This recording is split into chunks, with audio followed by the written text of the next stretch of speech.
তো hello' friends, কি খবৰ? আজি মই আহিলোঁ এটা নতুন ভিডিঅ' লৈ। আজিৰ ভিডিঅ'টোত মই আপোনালোকক এটা বস্তু এটা দেখুৱাম। এই বস্তুটো চবেই দেখা পাই আছে হয়তো। এইটো কি কয়?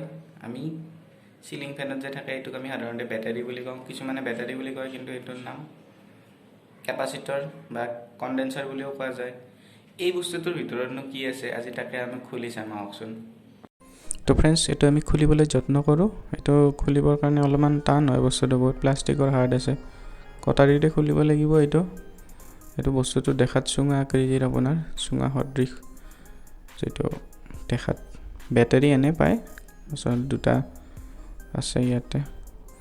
এতিয়া আমি খুলিবলৈ চেষ্টা কৰোঁ। মই খুলিবলৈ যত্ন কৰিলোঁ, কিন্তু সিমান সহজ নহয় খোলাটো, বহুত টান লাগিল। প্ৰথমতে ইয়াতে ঢাকনিখন খোল খালে খুলিব। মই খোলাখিনি ৰেকৰ্ড কৰিব পৰা নাই, কাৰণ মই অকলে ভিডিঅ' বনাই আছোঁ। ৰেকৰ্ডিংটো অন নাছিল তেতিয়া। খোলাৰ পিছত এনেকুৱা ধৰণৰ কিবা এটা ভিতৰত ইমান ডাঠ, মানে আঠাৰ দৰে বস্তু, ঠিক প্লাষ্টিক সদৃশ, মানে আপোনাৰ বস্তুটো অলপমান ডাঠ। আৰু তাৰপিছত আমি ইয়াৰ ভিতৰত এনেকৈ টেষ্টাৰেদি খুলি চাওঁ ভিতৰত কি। এই বস্তুটো কিবা আঠাজাতীয় বস্তু। এইটো বহুত টান হয়, এই মাটিয়া কালাৰৰ বস্তুটো যে।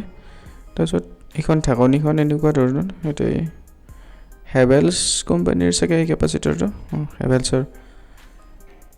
এইটো টেষ্টাৰেদি খুলি চাওঁ ৰচোনটো। বম টান, এইটো খোলা নাযায়, ইমান সহজ নহয়। গতিকে মই কি কৰিলোঁ, উপায় নাপাই কিনে কাটিয়ে দিলোঁ বস্তুটো। এই কটাৰী দি কাটি দিছোঁ। কটাৰী দি কাটি দিওঁতে চব ভিতৰত কি দেখা পাইছোঁ ফ্ৰেণ্ডছ, এইবিলাক কিবা ষ্টিল কালাৰৰ বস্তুটো, মানে পাত, মানে আপোনাৰ সৰু সৰু পাত সদৃশ।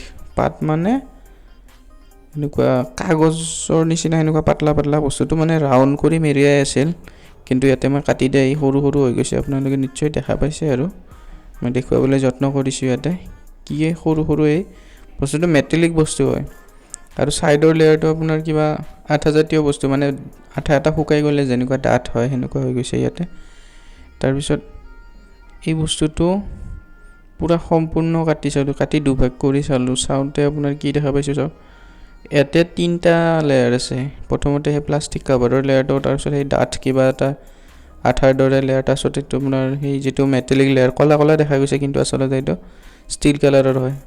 তাৰপিছত আকৌ এটা মাজত এটা লেয়াৰ আছে। মাজৰ লেয়াৰটোত আকৌ কিবা বেলেগ এটা মেটেৰিয়েল আছে। কি বা আছে ইয়াতে, ময়ো নাজানো ইমান এইবিলাকৰ নাম চাম। বস্তুটো খুলিয়ে চাইছোঁ আৰু কি আছে কি নাই ভিতৰত। তো ইয়াৰ ডিজাইনটো এনেকুৱা ধৰণৰ যে তিনিটা ইয়াতে লেয়াৰ আছে, আৰু প্লাষ্টিক লেয়াৰ আছে, তাৰপিছত মেটেল, তাৰপিছত একদম কোৰটো আছে। ইয়াৰ কোৰ মানে মাজৰ অংশটো আৰু ভিতৰত। তাৰপিছত সেইটো আমি চালোঁ, এই এনেকুৱা চাওক বস্তুটো, ভালকৈ ডিটেইলছত চালে গম পাব কিমান ধুনীয়া। এইটো আচলতে বেটাৰীৰ নিচিনাই কাম কৰে বস্তুটো। টেম্পৰাৰী চাৰ্জটো ষ্ট'ৰেজ কৰিবৰ কাৰণে কেপাচিটাৰ ইউজ হয়। কেপাচিটাৰৰ এই কাম যে ই পটককৈ চাৰ্জ হৈ যায় আৰু পটককৈ ডিছচাৰ্জ হৈ যায়, বেছি টাইম নাথাকে চাৰ্জটো। তো ফ্ৰেণ্ডছ, আমি গোটেইখিনি বস্তু খুলি মেলি চালোঁ।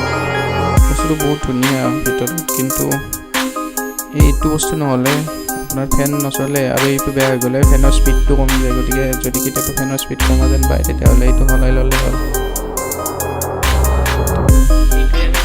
ভিতৰত খোলাৰ পিছত কি অৱস্থা ইয়াত কেইটা লেয়াৰ থাকে, কি কথা। যদি ভিডিঅ'টো ভাল লাগিছে, লাইক এটা কৰি দিব, শ্বেয়াৰ কৰি দিব, আৰু মোৰ চেনেলটো ছাবস্ক্ৰাইব কৰি দিব, আৰু ধুনীয়া চাই এটা কমেণ্ট কৰি দিব। বাই বন্ধুসকল, আকৌ এটা ভিডিঅ'ত লগ পাম।